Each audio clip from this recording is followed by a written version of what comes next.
every week on my Instagram, I usually go through, most weeks, I go through a what's going on in the shop this week.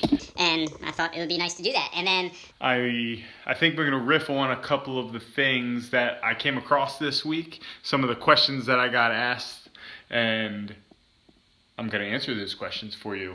One of those questions being, should I buy a cheap guitar or should I buy the more expensive guitar? Which one should I buy? And also, is there anything wrong with Hot Rod Deluxes? I think they're great questions and something that almost everybody comes across when they're starting out or becoming new. So this is what's going on in the shop this week. So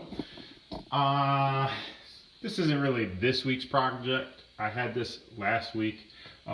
This is my amp, and it's a Domino. It is basically an AC4. It's made by Vox in the 60s, and Domino is to Vox what Park is to Marshall. So it's basically like a clone company. Not a clone, that's not the right word. It's an amp made by Vox, but they put a different name on it so somebody else could make $1 off of it.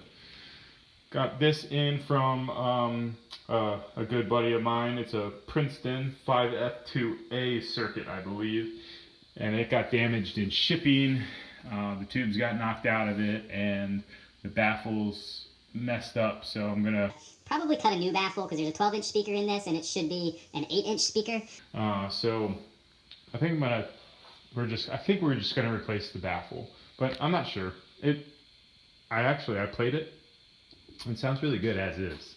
So we'll see. I'll open it up, take a look. I was playing some guitar tonight. That's my Healy. I was playing it through my stack.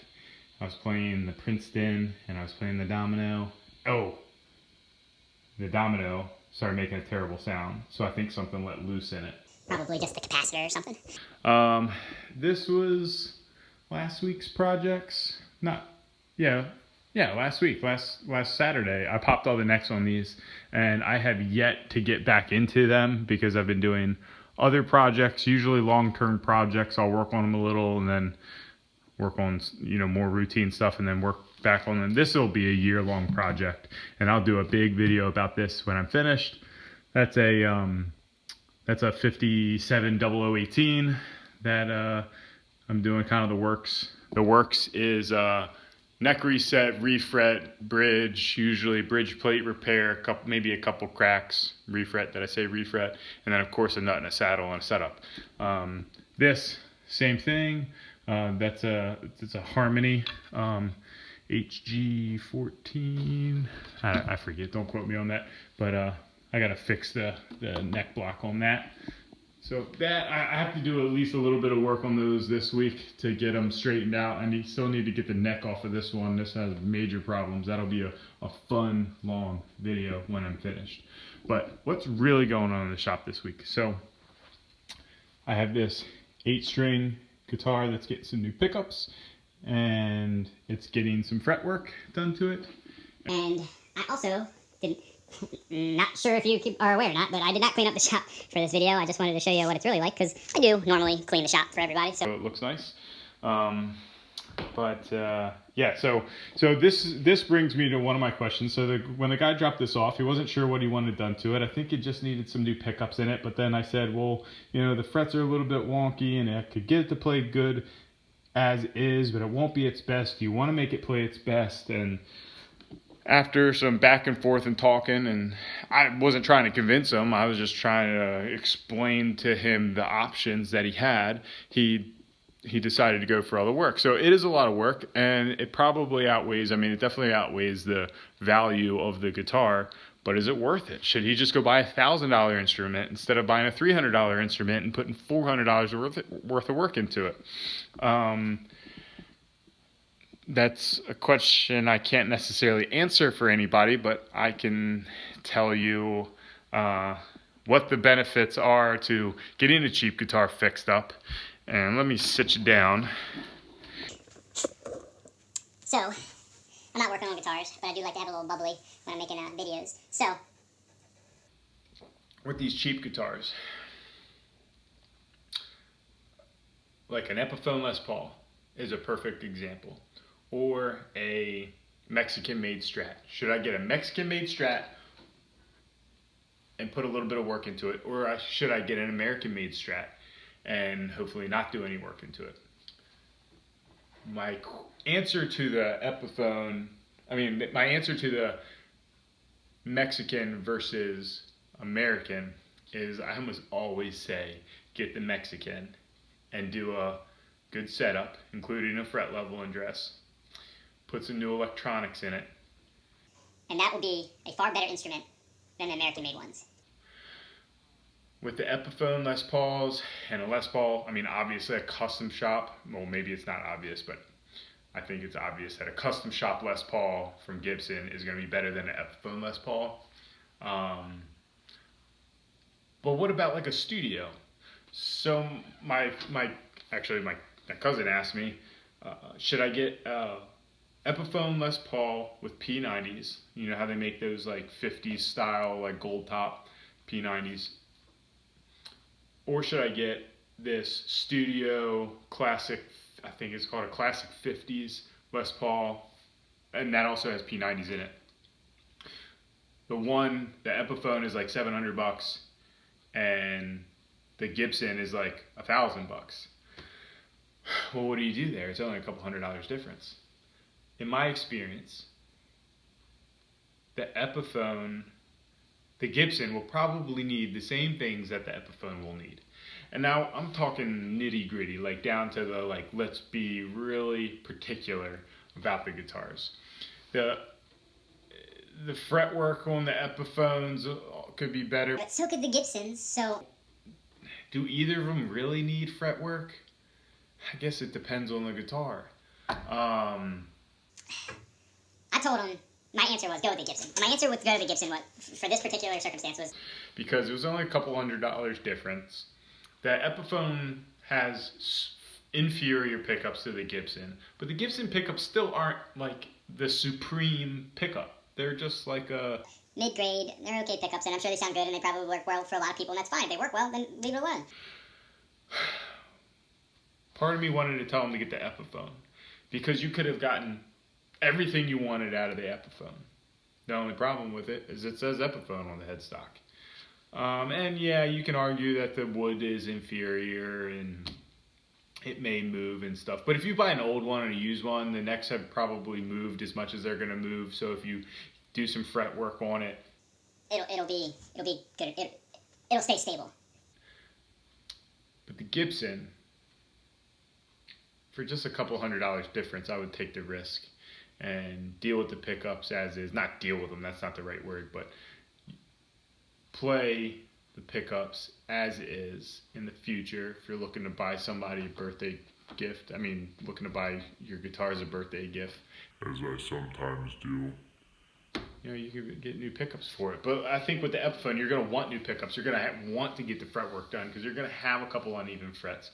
More than just a couple. You'll have a lot of uneven frets, and you'll have the frets where they're not all the way down to the board. And they're the kind of things that you experience with Epiphone and Mexican-made stuff. And with a little bit of work, they can be just as good as the higher level stuff, if not better. So that's my little, rant about the cheaper guitars versus the mid-grade guitars. Do what you want. I don't care. All right, so some amps. What we got going on for amps? So I got this 60s Ampeg Gemini.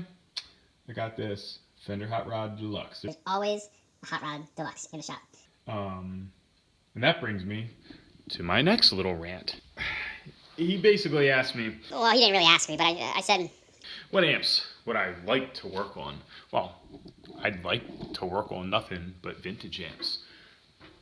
But there's always a Hot Rod Deluxe or DeVille or Blues Jr. in the shop, if not all three of them at the same time. Are they a pleasure to work on? No. But you could keep the lights on just fixing those style of amps. They fit a niche. They have master volumes, they have reverb, they're foot switchable. They have their problems. They're not without their problems. I'm not saying that. I'm not saying they're total bliss or they're as good as Princeton's. People like them. if people like them, then we should try to fix them when they break. Sometimes, I mean, it's not that simple. Sometimes they just, it's not worth it to put $400 into a $400 amp. But weren't we just talking about that with guitars, putting $400 work into a $400 guitar? Well, it's not worth it for everybody either.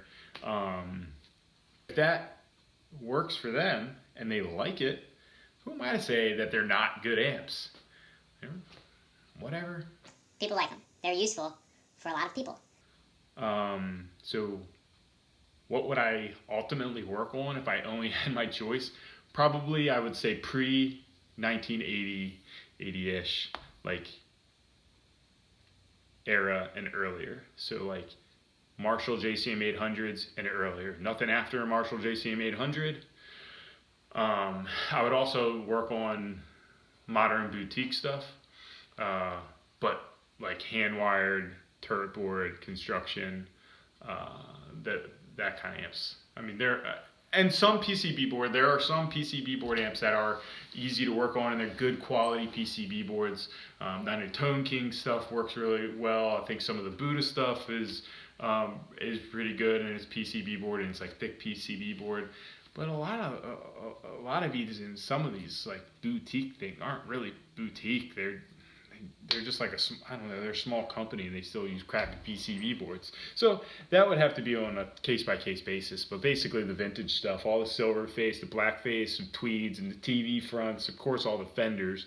I mean, I guess I'd like to only work on fenders, like, because there's always a schematic for them. They're super easy to read. Not only is there a schematic, but there's also a layout. There's usually lots of information about them. And and I do find it fun. Like I got that Domino, and that's like a hand-wired point-to-point thing. It's made in the 60s. That thing is awesome. What else? So, and then like, of course, like Marshalls, like Marshalls from the 60s are awesome, you know? I mean, so are the ones from the 70s. And even the 800s, I mean, they got PCB boards and stuff in them, but they're not that hard to work on. You pop the pots out, take a couple screws out, the board basically comes out. You can get underneath of them. You got to be a little bit careful you don't burn the traces and you don't rip the traces off, and sometimes you got to fix other people's bad work. That's a pain in the butt. When people ruin the PCB boards from putting too much heat on them, and then you got to fix them, or... Like with the Hot Rod Deluxes and the DeVilles, sometimes the boards cook, not because anybody did anything, well, the designers did something wrong, but no service people did anything wrong. They cooked the board, and then you got to like redo the traces, and then it's not an optimal situation, and I definitely understand why people are frustrated working on them. What I do is explain the risks to the customer. About, hey, I'll fix this. I have to redo these traces, but the traces might still come undone because the damage has already been done. Now, knock on wood, any of the traces that I've ever fixed in the Hot Rod Deluxe or DeVille, I've never had any issues with. But who knows, 10 years, 15 years down the road they might. I don't think they're going to come knocking on my door 15 years down the road. I also don't think that these amps are made to last 35 or 40 years. I mean, I really don't think the designer had any intention on these Hot Rod DeVilles and Deluxes and Blues Juniors lasting 30 or 40 years. And I say that long because they were started being built in the 90s. And it's 2021. My math is correct. It's a little over 20 years. So some of them are getting into service now after like 20 couple of years. And they'll probably be good for at least another 20 years. That's 40 years. That's not bad. What's the alternative? I mean, build a hand-wired thing that costs $3,000? I mean, people do build that. You know, people do build that. That is out there. But there are a lot of people buying that $400 amp. Now, what if they didn't know? What if nobody made that $400, $500, $600 amp, and you could only buy a $1,500, hand-wired, work of art? Well, there'd probably be a whole bunch of people that wouldn't play music because they couldn't get what they needed. So there's nothing wrong with Hot Rod Deluxes. Buy them, play them, bring them to me. I'll fix them, and hopefully people just get smarter, make better technology, make things cheaply that will last longer. Because let's stop filling up the landfills. I think that's enough ranting. Don't forget, it's Mother's Day weekend, so tell your mom I said Happy Mother's Day. This is Chesapeake Repair. Sign in next Saturday for the latest video. And don't forget to clean your bus bar.